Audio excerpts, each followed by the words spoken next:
Quina diferència hi ha entre prendre's un cafè a la taula d'una fleca o en un bar?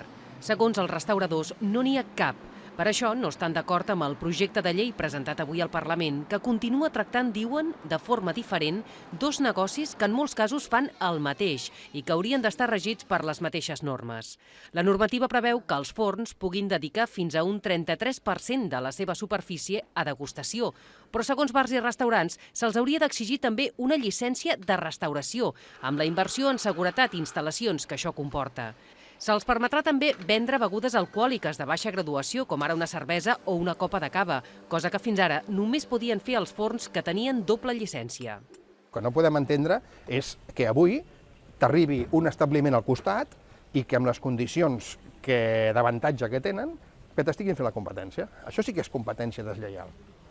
No la que tindria si jo tinc una persona al costat meu que ha posat un establiment igual que el meu, amb les mateixes condicions. L'administració tolera que jo tingui una competència deslleial. En canvi, el sector de les fleques es mostra força satisfet. Això sí, voldrien que la superfície de local destinada a degustació s'ampliés fins al 40%.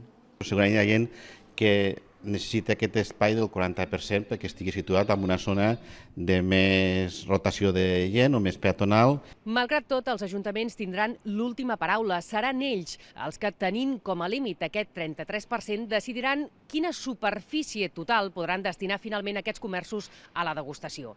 Esther Ortega, TV3, Barcelona.